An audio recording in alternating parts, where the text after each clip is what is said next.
Hello everyone, welcome back to the channel of Simran आयस and कल हम लोगों ने इस लास्ट टाइम डिस्कस किया था that was about your Lok Sabha की ड्यूरेशन क्या है एंड क्वालिफिकेशन के बारे में आज बात करते हैं।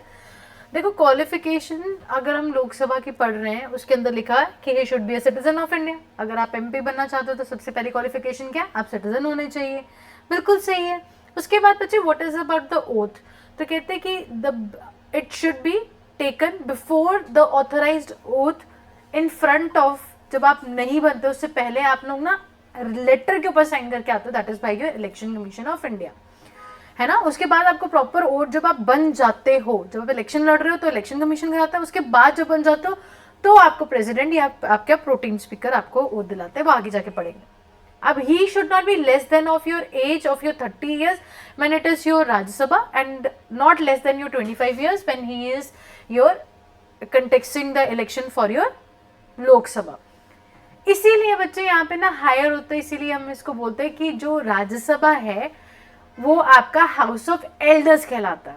अब इतनी सी क्वालिफिकेशंस देके ना हमारे कॉन्स्टिट्यूएंट असेंबली वाले आगे चले गए, कहते ये बातें हैं हम लोगों की, इसको दिमाग में रखो। अब उसके बाद क्या कहते हैं?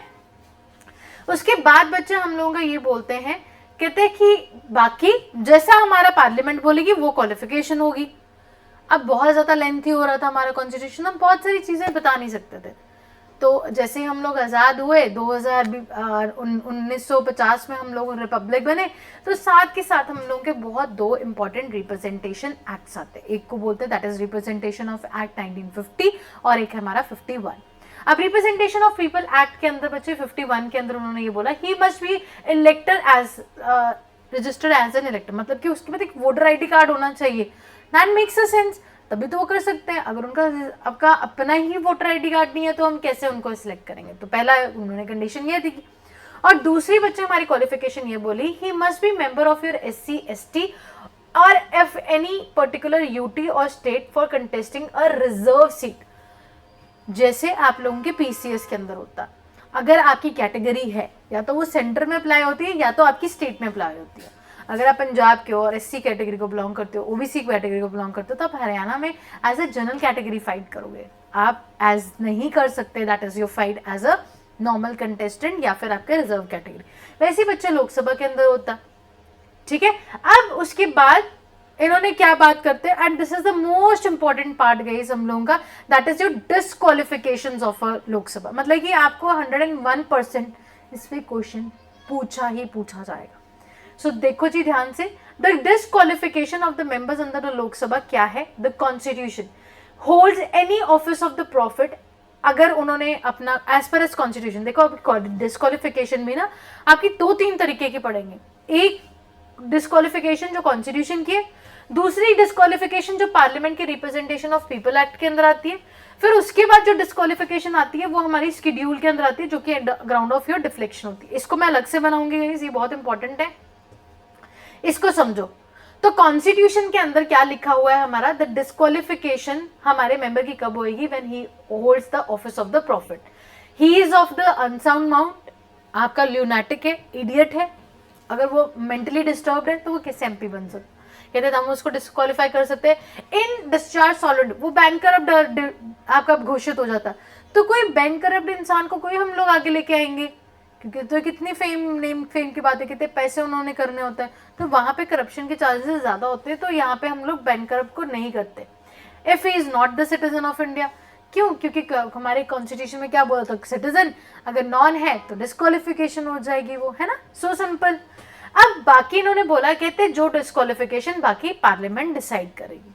अब ये दूसरा आ गया, देखो एक कॉन्स्टिट्यूशन है और दूसरा आपका पार्लियामेंट आ जाए। अब पार्लियामेंट के अंदर क्या है? रिप्रेजेंटेशन ऑफ पीपल एक्ट 1951 आया अगेन। अब उन्होंने सिरदर्दी हटाई, कहते यार बहुत लेंथी हो रहा है कॉन्स्टिट्यूशन, हम तो यहाँ तक बना के जा रहे हैं, आगे खुद अपने आप पार्लियामेंट बनाती रहे, दैट इज योर लॉ। तो रिप्रेजेंटेशन ऑफ पीपल एक्ट 1951 के अंदर क्या आता है मेरे प्यारे बच्चों? ये आता है, that is something really really important. सबसे पहले है,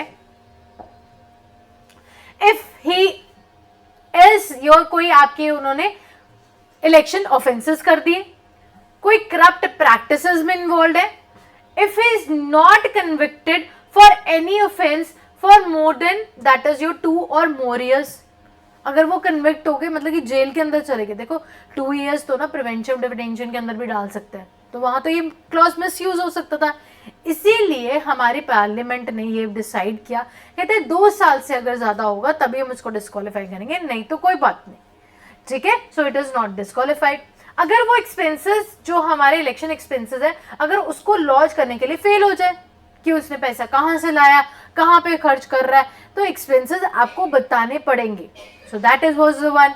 उसके बाद बच्चे that is your social crimes. अगर उसने कभी सती प्रथा को, डॉरी को प्रमोट किया, कहते हैं बिल्कुल नहीं, ऐसे एमपीज कैसे आ सकते हैं हमारी सोसाइटी के, हमारे सोशल फैब्रिक के लिए तो बिल्कुल अच्छे नहीं है ना बच्चे, इसीलिए हमने इनको डिस्क्वालिफिकेशन के अंदर रखा। That is your representation of people act.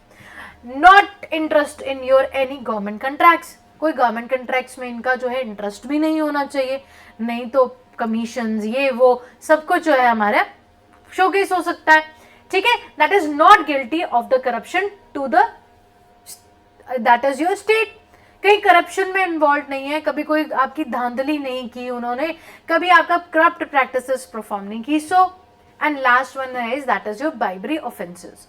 So this is guys all the disqualification. Next हम लोग बहुत इंपॉर्टेंट है, ध्यान से पढ़ेंगे, that is your ground of deflection, और इसके बाद 100% क्वेश्चन बनते हैं। I will see you tomorrow and अच्छे से पढ़ेंगे इसको। टिल देन आप अपनी लक्ष्मीकांत के अंदर से ये चैप्टर पढ़ सकते हो। Thank you so much, God bless you.